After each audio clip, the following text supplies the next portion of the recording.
नमस्कार साथियों, मैं ओमवीर वर्मा। स्वागत है आपका एक और नई और बेहतरीन वीडियो में। साथियों, इस वीडियो में हम बाल गोपाल योजना के बारे में विस्तार से चर्चा करेंगे। बाल गोपाल योजना के बारे में पहले भी मैं एक वीडियो बना चुका हूं, जिसमें हमने चर्चा की थी कि बाल गोपाल योजना में किस प्रकार से हमें दूध का वितरण करना है, दूध की जो क्वांटिटी है वो क्या रहेगी, बच्चों को दूध पिलाने में हमें क्या क्या सावधानियां बरतनी हैं, आदि बातों पे हमने चर्चा की थी। ये देखिए, हमने दूध की क्वांटिटी पे बात की थी। दूध की क्वांटिटी के बारे में हमने जाना था कि 15 ग्राम प्रति छात्र के हिसाब से दूध हमें पाउडर देना है और उसे 150 मिलीलीटर उसे हमें लिक्विड बना के देना है। और कक्षा 6 से 8 20 ग्राम 200 मिलीलीटर लिक्विड बना के देना है। उसमें 1 से 5 8.4 चीनी की मात्रा और 6 से 8 हमने 10.2 ग्राम चीनी की मात्रा की चर्चा की थी। उसके बाद हमने दूध वितरण से संबंधित बातें की थी कि दूध है वो सप्ताह में 2 दिन हमें बच्चों को वितरण करना है, और आदि बातें हमने पहली वीडियो में कर ली थी। आज इस वीडियो में हम इस बारे में कोई चर्चा नहीं करेंगे। आज जो हम बात करेंगे, ये देखिए, हमने सावधानियों से रिलेटिव क्या करना है और क्या नहीं करना से रिलेटिव हमने बात कर ली थी। लेकिन आज हम जो बात करेंगे वो बात करेंगे कि दूध योजना प्रारंभ होने के बाद हमें कौन से रजिस्टर का संधारण करना है, किस तरह से हमें दूध का रिकॉर्ड रखना है, इस बारे में हम विस्तार से चर्चा करेंगे। दूध से संबंधित मात्रा, सावधानियां, रखरखाव आदि की जानकारी के लिए पहले वाली वीडियो आप देख सकते हैं। उसका लिंक है वो मैं डिस्क्रिप्शन में डाल दूंगा। तो चलिए अब हम बात करते हैं आज की इस वीडियो में कि पहले दुग्ध योजना 15 नवंबर को संचालित होनी थी, लेकिन किसी कारण के चलते उसे स्थगित कर दिया गया था। लेकिन अभी नए आदेश के अनुसार दुग्ध योजना का शुभारंभ जो है वो होना है 28 यानी 29 नवंबर से, यानी कि कल से। उसके अकॉर्डिंग हमें अब चर्चा करनी है, यानी कि कल से स्टार्ट हो रहा है। देखिए, नया जो आदेश आया है उसके अकॉर्डिंग कल से समस्त विद्यालयों में पाउडर मिल्क प्रारंभ हो जाएगा, जो हमें सप्ताह में 2 दिन बच्चों को देना है। अब देखिए, उसमें मुख्य बातें जो हैं कि हमें कुछ रजिस्टर संधारण करने हैं। वो रजिस्टर कौन कौन से हैं उसके बारे में हम इसमें चर्चा करेंगे।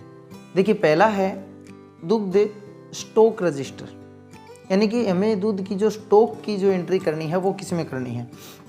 तो देखिए, इस तरह से हमें रजिस्टर का संधारण भी हम कर सकते हैं, या हम इस तरह के पेज A4 साइज फोटोकॉपी निकाल के उसमें भी हम मंथली संधारण कर सकते हैं।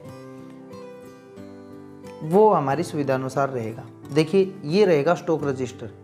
इसमें यहाँ कार्यालय का नाम, यानी हमें अपने स्कूल का नाम यहाँ इंटर कर देना है। यहाँ हमें MDM कोड और यहाँ हमें माह कि हम किस माह का स्टॉक तैयार कर रहे हैं। देखिए, सबसे पहले हमें यहाँ दिनांक डालनी होगी। यहाँ दिनांक डालने के बाद हम यहाँ लिखेंगे प्रारंभिक शेष, यानी कि वर्तमान में हमारे पास जो दूध पाउडर है वो कितना है, कक्षा 1 से 5 कितना है और कक्षा 6 से 8 कितना है। उसके बाद सप्लायर से प्राप्त मात्रा, यानी सप्लायर से हमें कितना प्राप्त हुआ, योग कक्षा 1 से 5 और कक्षा 6 से 8, यानी कि ये हमें वर्तमान में तो इसकी आवश्यकता नहीं रही, क्योंकि पहली बार हमने सप्लायर से प्राप्त किया है और वितरण अभी हम प्रारंभ करेंगे। तो हमारे पास जो योग है वो जो हमने सप्लायर से प्राप्त किया वही हमारे पास योग है। फिर है प्राप्त पैकेट की स्थिति, सही है, खुला है या ख़राब है, और जिसने प्राप्त किए उसके हस्ताक्षर। ये तो रहेगा हमारा स्टॉक रजिस्टर।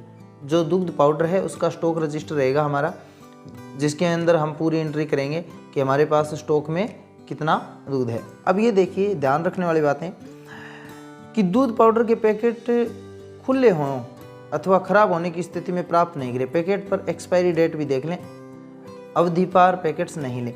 यानी कि जब हम सप्लायर से दूध के पैकेट प्राप्त करें तो उनको अच्छी तरह से चेक कर लें। प्राप्त करने के बाद में समस्त जो जिम्मेदारी है वो हमारी खुद की रहेगी। नंबर 2 है कि दूध पाउडर अपने विद्यालय की तुला तराजू से तोलकर प्राप्त करें ताकि सही मात्रा में दूध प्राप्त हो सके। देखिए, हम इस मामले में भरोसा नहीं कर सकते, क्योंकि प्राप्त होने के बाद अगर हम शिकायत करते हैं तो उसके लिए हम खुद जिम्मेदार रहेंगे। तो पहले से ही उसको तौलकर उसकी मात्रा पूरी तरह से माप कर हम सप्लायर से प्राप्त करें।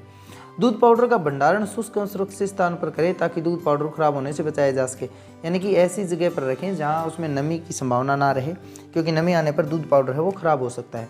नंबर 4 है कि दूध पाउडर के खुले हुए पैकेट को हमेशा एयर टाइट कंटेनर में रखें ताकि पाउडर ख़राब नहीं हो सके। अब देखिए कुछ विद्यालय में क्या होगा कि हमें 1 से 8 जो है दूध की मात्रा 15 ग्राम देनी है और 6 से 8 देनी है 20। तो मान लीजिए किसी विद्यालय में 1 से 5 जो छात्र हैं वो मान लीजिए कि 30 छात्र हैं और 6 से 8 हैं मान लीजिए उसके अंदर छात्र 20। तो यानी कि यहाँ हम देंगे एक छात्र को हम 15 ग्राम देंगे तो 30 बच्चों को हम यानी 450 ग्राम।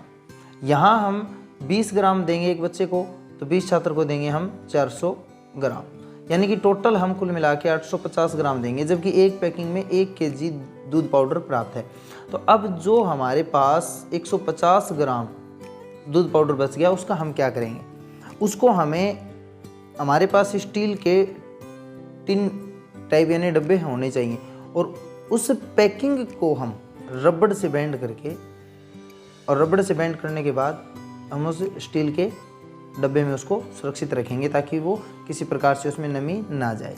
ये तो था हमारा स्टॉक एंट्री का, यानी हम इस तरह से इसके अंदर स्टॉक एंट्री करेंगे। उसके बाद में आता है कि जो दूध है उसकी गुणवत्ता, दूध गुणवत्ता रजिस्टर भी हमें डालना होगा। देखिए जिस तरह से हम एमडीएम जो रोज़ाना हम जांच करते हैं उसमें हम क्या करते हैं कि एक रजिस्टर होता है जिसके अंदर हम चखते हैं और चखकर हम उसके अंदर एंट्री करते हैं कि हमने चखा था एमडीएम की गुणवत्ता है वो सही थी। उसी प्रकार हमें दूध की गुणवत्ता का भी जांच करनी होगी। तो उसके लिए हमें यहाँ एक दुग्ध गुणवत्ता रजिस्टर तैयार करना है जिसका परफॉर्मा ये रहेगा।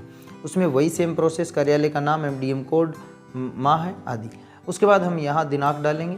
यहाँ 1 से 5 लाभान्वित बच्चे कितने रहे, 6 से 8 लाभान्वित बच्चे कितने रहे और यहाँ हम योग डाल देंगे उस लाभान्वित बच्चे कितने रहे। उसके बाद कि जो हमने पाउडर से जो लिक्विड दूध प्राप्त किया है उसका रंग कैसा हुआ, उसमें गंध कैसी थी, मिठास यानी कि हमें चीनी की मात्रा जो डालनी है 8.4 और 10 पॉइंट समथिंग, वो जो मात्रा है उसके अकॉर्डिंग हम दूध में चीनी डालेंगे। उसके बाद हम चख के देखेंगे कि उसमें मिठास कैसा था, स्वाद कैसा था उसका। अब यहाँ जांचकर्ता कौन है, तो हमें याद रखना है कि जांचकर्ता 2 होंगे, एक तो होगा विद्यालय से कोई और एक होगा एसएमसी कोई भी सदस्य, तो गांव से यानी कोई अभिभावक। अब यहाँ जांचकर्ता की टिप्पणी होगी, यहाँ हस्ताक्षर होंगे जांचकर्ता अध्यापक के और यहाँ होंगे हस्ताक्षर जांचकर्ता अन्य के। ये हमें रोजाना दुग्ध गुणवत्ता रजिस्टर के रूप में हमें तैयार करना है। अब हम इसे फाइल के अंदर इसकी पीडीएफ निकाल के प्रिंट इसको हम एक फाइल में संधारित कर सकते हैं या हम इसी परफॉर्मे में एक रजिस्टर भी तैयार कर सकते हैं। ये हमें करना होगा 2 नंबर काम, यानी कि रजिस्टर के रूप में। उसके बाद हमारा आएगा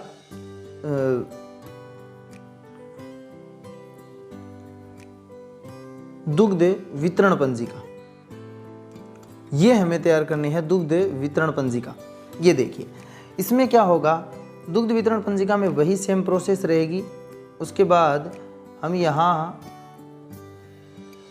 कार्यालय का नाम, एमडीएम कोड, माह आदि डाल के उसके बाद करेंगे ये है दुग्ध वितरण पंजिका। अब इसमें देखिए यहाँ हम रोजाना की दिनांक डालेंगे, यहाँ दिनांक, माह और ईयर लिखा हुआ है।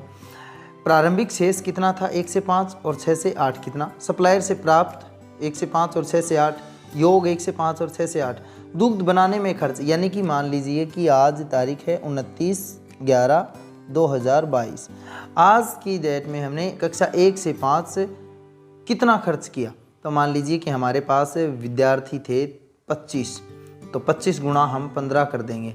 अब देखिए 25, तो इस दिन कक्षा 1 से 5 कितने विद्यार्थी थे और उन विद्यार्थियों को हमने क्या करेंगे, उसको 15 से गुणा करके जो भी ग्राम आएगा उतना ग्राम हमने यहाँ खर्च किया वो यहाँ लिख देंगे।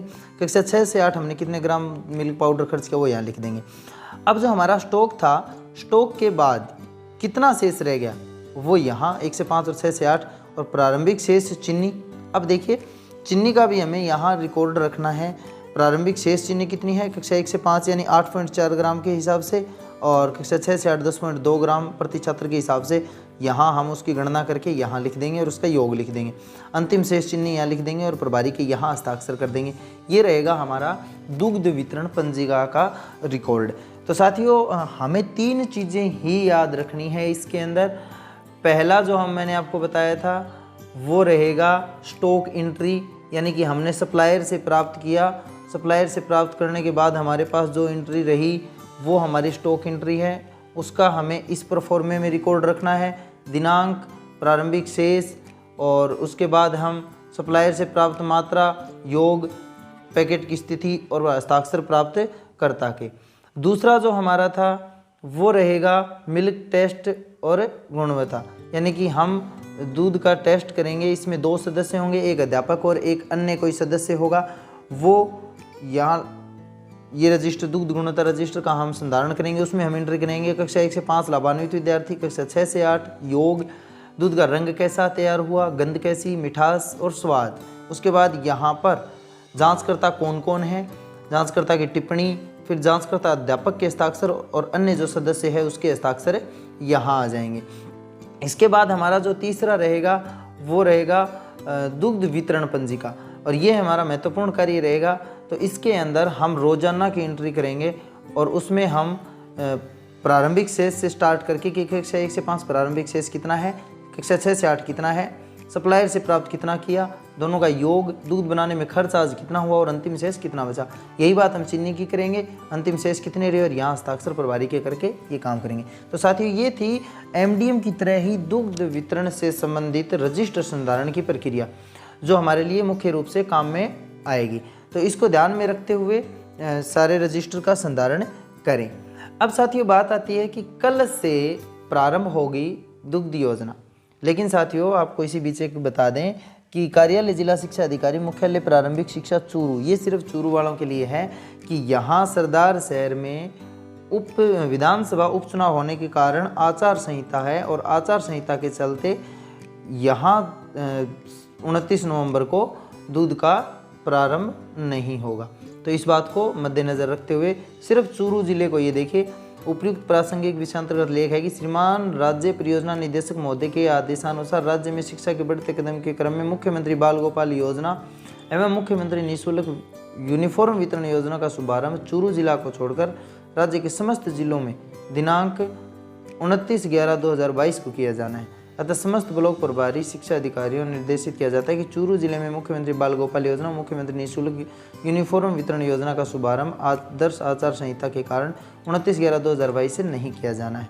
बाकी सभी समस्त जिलों में बाल गोपाल योजना और पोशाक वितरण योजना का शुभारंभ 29 से होगा। तो साथियों वीडियो देखने के लिए धन्यवाद। चैनल को सब्सक्राइब जरूर करें ताकि आपको विभाग से संबंधित अन्य समस्त जानकारियाँ तुरंत मिल सके। धन्यवाद।